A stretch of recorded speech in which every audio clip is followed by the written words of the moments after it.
Bonjour à tous, vous êtes dans le 5e épisode de la série Traverser la nuit de ce monde. J'espère que vous arrivez à suivre. Je vous invite à suivre depuis le premier parce qu'il y a une véritable continuité de message en message.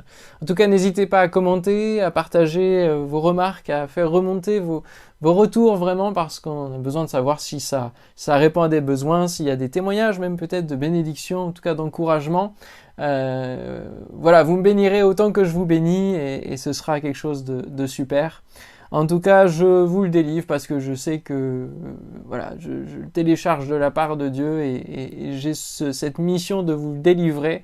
Donc je vous le délivre en toute simplicité. Aujourd'hui, on voit ce titre briller comme des flambeaux. Un titre intéressant, peut-être sympathique pour certains. Nous allons voir ce qu'il en est. Avec ce premier texte, nous avons en filigrane toujours l'ascension. Et dans Luc, chapitre 24, versets 44 à 49, Jésus dira donc à ses disciples, il donnera un ordre qui va leur permettre de continuer à briller pendant la nuit. Puis il leur dit, c'est là ce que je vous disais lorsque j'étais encore avec vous, qu'il fallait que s'accomplit, et écoutez bien ce mot, on va l'entendre très souvent dans cette capsule, il fallait que s'accomplit tout ce qui est écrit de moi dans la loi de Moïse, dans les prophètes et dans les psaumes. Et alors il leur ouvrit l'esprit afin qu'ils comprennent les Écritures, et il leur dit, ainsi il est écrit que le Christ souffrirait, et qu'il ressusciterait des morts le 3e jour, et que la repentance et le pardon des péchés seraient prêchés en son nom à toutes les nations, à commencer par Jérusalem. Vous êtes témoins de ces choses. Et voici, j'enverrai sur vous ce que mon Père a promis, mais vous, restez dans la ville jusqu'à ce que vous soyez revêtus de la puissance d'en haut. Alors, pour pouvoir faire un lien avec ce mot s'accomplit, puis la promesse de la venue du Saint-Esprit, puisque c'est un peu de cela dont nous allons parler aujourd'hui, nous allons démarrer en remontant dans les origines, dans les débuts du peuple d'Israël, dans l'Exode, au moment où le peuple est donc prisonnier d'Égypte et a besoin d'une délivrance, d'une sortie qui va s'opérer par les miracles que Dieu va accomplir et par les plaies aussi qui vont se déverser sur le pays d'Égypte, qui va les pousser à laisser ce peuple partir, voyant que Dieu s'acharne véritablement. Eh bien, à partir de ce moment-là, nous avons Moïse, qui va être prévenu, qui va être choisi pour guider ce peuple vers la sortie, et qui va être prévenu dans le moindre détail de ce qui va s'accomplir dans la suite des temps. Et il dira donc à Moïse, le Seigneur, dans Exode 3, 21, « Je ferai même trouver grâce à ce peuple aux yeux des Égyptiens, et quand vous partirez, vous ne partirez point à vide. » Chaque femme demandera à sa voisine et à celle qui demeure dans sa maison des vases d'argent, des vases d'or et des vêtements que vous mettrez sur vos fils et vos filles, et vous dépouillerez les Égyptiens. Hier, on a vu cette symbolique du vase, et au cœur même de la nuit, Dieu va donner des vases pour qu'ils puissent avoir la vie.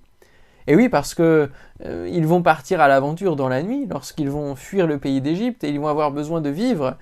Et même s'ils viennent de manger la Pâque, ils vont avoir besoin de vivre et ils vont simplement pouvoir emporter la pâte qui n'a pas eu le temps de lever, d'être préparée pour être emmenée donc intacte dans le voyage. Ils vont avoir besoin des vases d'or et d'argent des Égyptiens. Et Dieu va leur permettre finalement de dépouiller les Égyptiens. Bon, ce n'est que juste retour des choses après 430 ans d'esclavage, où il y avait même, on décimait les premiers, les mâles, dans le peuple hébreu, il y avait plein de choses qui se faisaient, et c'était un vrai asservissement, un vrai esclavage, comme nous sortons de l'esclavage de notre péché où nous étions asservis. Et bien là, en pleine nuit, le Pharaon convoqua Moïse et Aaron, et leur dit, « Levez-vous, partez de chez nous, vous les Israélites, et allez rendre un culte à l'Éternel comme vous l'avez demandé. Prenez avec vous votre bétail, gros et petit, comme vous l'avez dit. Allez-vous-en et demandez pour moi la bénédiction de Dieu. » Les Égyptiens pressaient le peuple pour qu'il quitte rapidement le pays, car ils disaient « Nous allons tous mourir », parce qu'ils venaient de voir tous les premiers-nés être exterminés. Le peuple emporta sa pâte à pain avant qu'elle n'eût levé. Ils enveloppèrent leurs corbeilles à pétrir dans leurs manteaux, et les chargèrent sur leurs épaules. Par ailleurs, les Israélites s'étaient conformés aux instructions de Moïse, ils avaient demandé aux Égyptiens des objets d'argent et d'or, ainsi que des vêtements. L'Éternel leur avait fait gagner la faveur des Égyptiens qui leur avaient donné ce qu'ils demandaient. C'est ainsi qu'ils dépouillèrent l'Égypte. Les Israélites partirent de Ramsès en direction de Sukkot. Ils étaient environ 600 000 hommes de pied, sans compter les femmes et les enfants. Une foule nombreuse et composite se joignit à eux. De plus, ils emmenaient un cheptel important de gros et de menu bétail. Comme ils avaient été chassés précipitamment d'Égypte sans pouvoir préparer de provisions de route, ils n'avaient emporté que la pâte non levée. Ils se mirent donc à la cuire pour en faire des galettes sans levain. Les descendants d'Israël avaient séjourné durant 430 ans en Égypte. Au terme de ces 430 ans, le jour de la Pâque, toutes les troupes de l'Éternel quittèrent l'Égypte. Comme l'Éternel veilla cette nuit-là pour les faire sortir d'Égypte, cette nuit est réservée à l'Éternel. Ce sera une nuit de veille pour les Israélites dans les générations à venir. Alors que l'être humain ne cesse de répéter des schémas de malheur de siècle en siècle, en faisant des mauvais choix et en subissant les conséquences mauvaises, eh bien Dieu, lui, va reproduire des schémas de miséricorde et de salut. Et nous allons voir le parallèle entre ce point de la première Pâque et puis le baptême du Saint-Esprit, aussi l'expérience de Jésus-Christ sur terre. Il dira justement Jésus dans l'évangile de Jean chapitre 14 versets 15 à 18, « Si vous m'aimez, gardez mes commandements. » Voilà, nous avons le retour, la suite de ce que nous avons vu hier, le fait de garder dans nos vases la parole, les commandements, avec amour. « Et moi, je prierai le Père, et il vous donnera un autre consolateur afin qu'il demeure éternellement avec vous, l'Esprit de vérité que le monde ne peut recevoir parce qu'il ne le voit point et ne le connaît point. Mais vous, vous le connaissez, car il demeure avec vous et il sera en vous. Je ne vous laisserai pas orphelins, je viendrai à vous. » Et là, nous voyons que Dieu ne veut pas laisser ses enfants partir dans la nuit à vide. Et c'est ce qu'il a dit au peuple d'Israël partant d'Égypte, et c'est ce qu'il dit aussi aux disciples qui vont se retrouver sans leur maître, sans Jésus. « Je ne vous laisserai pas orphelins, je viendrai à vous. » Alors, baptême du Saint-Esprit et de feu. Les disciples restent donc 10 jours dans la chambre haute pour attendre le Saint-Esprit promis. Ils ne savent pas que ça va durer 10 jours, mais pendant ces 10 jours, c'est le symbole aussi, ces 10 jours d'une certaine épreuve. On retrouve dans la Bible des périodes de 10 jours où c'est un temps d'attente et d'épreuve. Rien de surnaturel va venir. Ce n'est qu'au bout des 10 jours, au moment de la Pentecôte. Comme si c'était une nuit, après la résurrection, la joie de la résurrection et avec l'ascension, il y a une nuit qui s'installe là de 10 jours, où les 120 vont finalement veiller, prier, peut-être se réconcilier, peut-être se retrouver aussi les uns avec les autres, s'accorder et puis se consacrer. Et pendant la nuit de veille, l'Esprit est venu se poser sur eux tous pendant ces 10 jours de nuit. C'était l'accomplissement de la parole de Jean-Baptiste, qui après 400 ans de nuit et de silence, entre Malachie et l'évangile de Matthieu, 400 ans de silence de la part de Dieu, parce qu'il en avait marre de son peuple tout simplement, il va briller au milieu du désert, Jean-Baptiste, au milieu du désert spirituel du peuple d'Israël. Il va briller, il va annoncer ceci, « Moi, je vous baptise d'eau pour vous amener à la repentance, mais celui qui vient après moi est plus puissant que moi, et je ne suis pas digne de porter ses souliers. Lui, il vous baptisera du Saint-Esprit et de feu. » Matthieu chapitre 3 verset 11. Briller comme des flambeaux dans le monde, on peut voir derrière cela une belle vision où nous brillons fièrement, où nous annonçons le message de Christ sans trembler, mais nous oublions souvent la petite partie « et de feu », le baptême de feu. Jésus l'a vécu en venant sur terre. Jésus est finalement comme ce flambeau trempé dans le pressoir à huile, Gethsémanée, dans le moment où il va être pressurisé juste avant la croix, et qui au moment de la crucifixion va se mettre à brûler, tout simplement parce que tout est accompli, c'est ce qu'il va déclamer. Le baptême du Saint-Esprit, c'est le revêtement de puissance, c'est ce que nous avons lu dans Luc. Le revêtement de puissance, où nous sommes oints du Saint-Esprit, enduo, revêtus, enduo, comme enduits, plongés dans l'huile du Saint-Esprit. Ça, c'est le baptême. Et ça, le monde ne le voit pas. Comme on ne peut pas voir un flambeau qui n'est pas encore allumé, mais qui est quand même oint, enduit d'huile. On ne peut pas le voir tant qu'il n'est pas allumé dans la nuit. Et ça, le monde ne le connaît pas, ne peut pas le voir, nous l'avons lu. Alors, le jour de la Pentecôte, Actes chapitre 2, versets 1 à 4, ils étaient tous ensemble dans le même lieu. Tout d'un coup, il y vint du ciel un bruit comme celui d'un vent impétueux, et il remplit toute la maison où ils étaient assis. Des langues, semblables à des langues de feu, leur apparurent, séparées les unes des autres, et se posèrent sur chacun d'eux, et ils furent tous remplis du Saint-Esprit, et se mirent à parler en d'autres langues, selon que l'Esprit leur donnait de s'exprimer. Le baptême de feu peut être deux choses, peut être interprété de différentes manières, et notamment dans deux actes qui s'opposent presque, une version positive, une version négative. En tout cas, cela produit aussi deux axes opposés. D'une part, le feu du Saint-Esprit, qui vient allumer l'onction, justement, qui nous revêt, et donc il y a un feu qui se place en nous, comme les langues de feu que nous avons lues, et ça va nous allumer, nous embraser. De l'autre côté, le baptême de feu peut aussi symboliser l'épreuve qui va s'abattre sur nous, mais grâce à l'esprit duquel nous sommes oints, eh bien, nous ne nous consumons pas tout de suite, nous résistons comme le buisson ardent que Moïse a pu voir. Nous brillons pour Dieu comme un témoignage à sa gloire. Et c'est ce qu'ont vécu les disciples, parce que lorsqu'ils ont été baptisés du Saint-Esprit, la prédication de Pierre a été merveilleuse, il y a une transformation véritablement de caractère, de cœur, tout cela en même temps chez les disciples.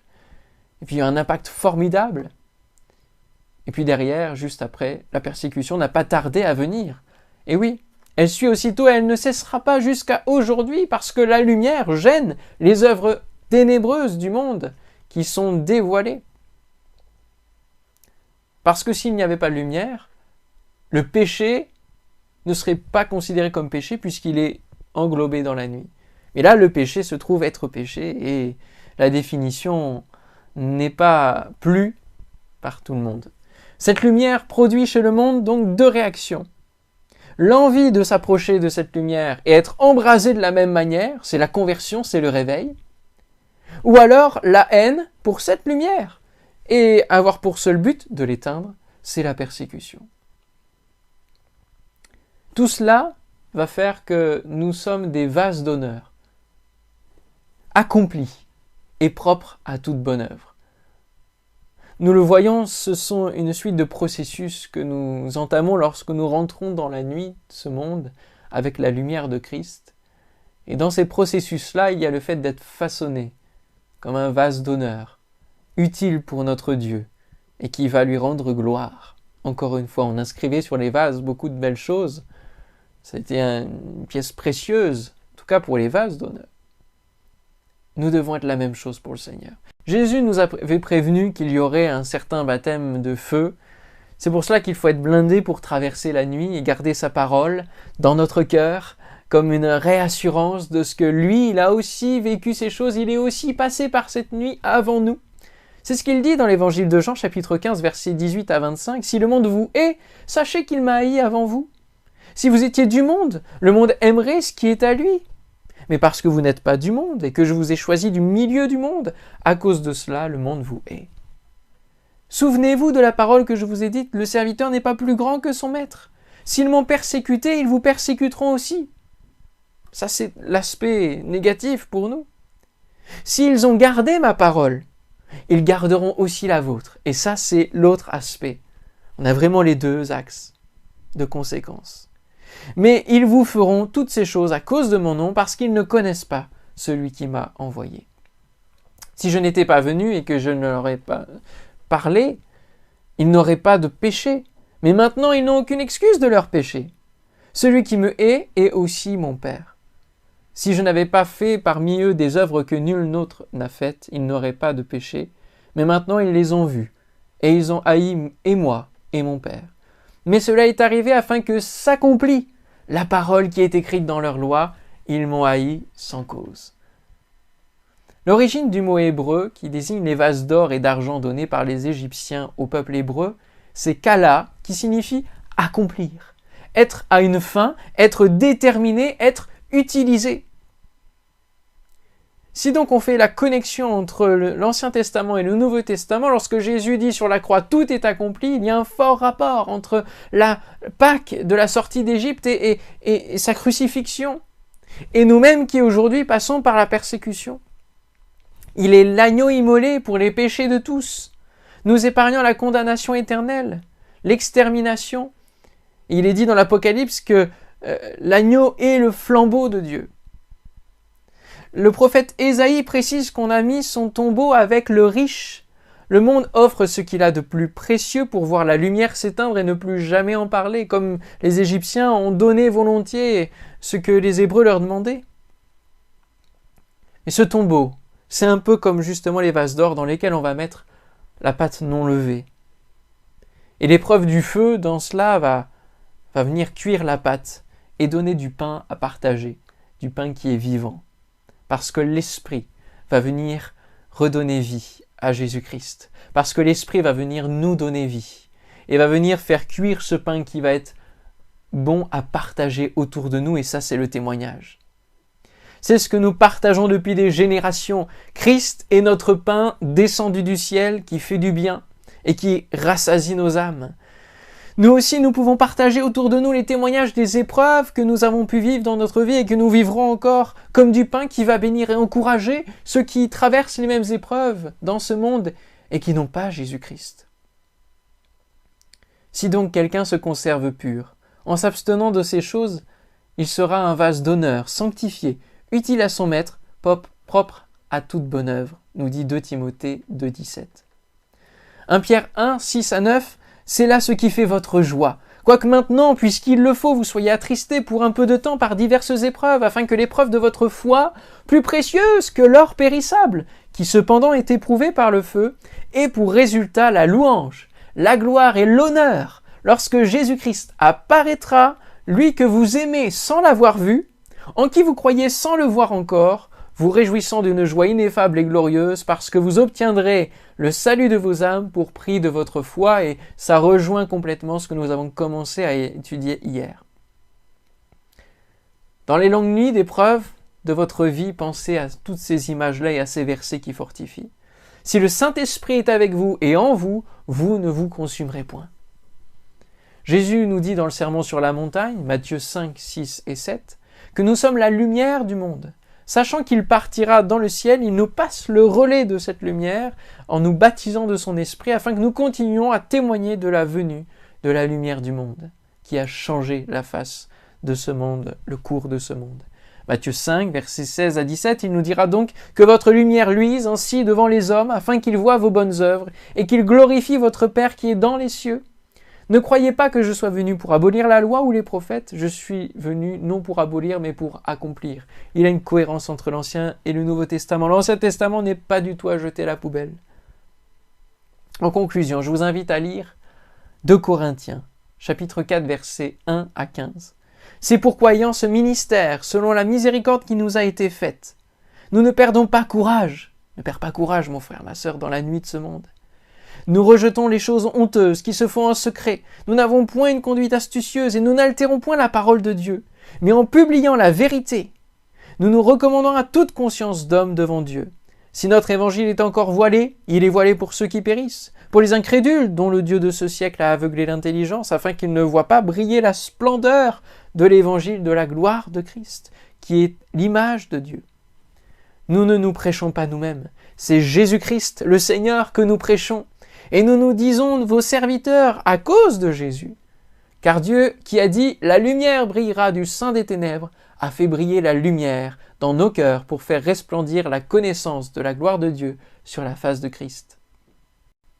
Nous portons ce trésor dans des vases de terre, afin que cette grande puissance soit attribuée à Dieu et non pas à nous.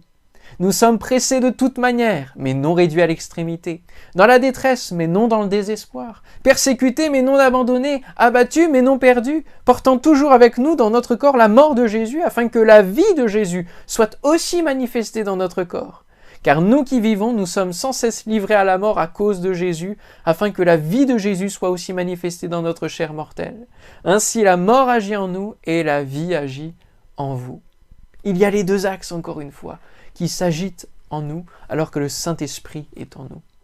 Mais alors qu'on ne cesse de vouloir éteindre dans ce monde la lumière de Christ et persécuter les chrétiens, vous pouvez regarder l'ONG Portes Ouvertes ou l'Action évangélique de Pentecôte qui œuvrent en faveur de l'Église persécutée, qui font un travail extraordinaire pour montrer combien les chrétiens sont le premier peuple persécuté. Eh bien, il sera toujours persécuté, mais il sera toujours vivant, pressé de toute manière, pour produire une huile de joie, une huile de gloire, mais non réduit à l'extrémité, dans la détresse, mais non dans le désespoir, persécuté, mais non abandonné. On a vraiment l'impression que la vie revient, et que la vie est plus forte, et que la lumière est plus forte. Elle sera toujours là. Et à ceux qui veulent la détruire, elle sera toujours là. Elle triomphera. Tout comme l'Esprit était au-dessus des eaux, dans la Genèse, attendant la parole qui va te donner vie.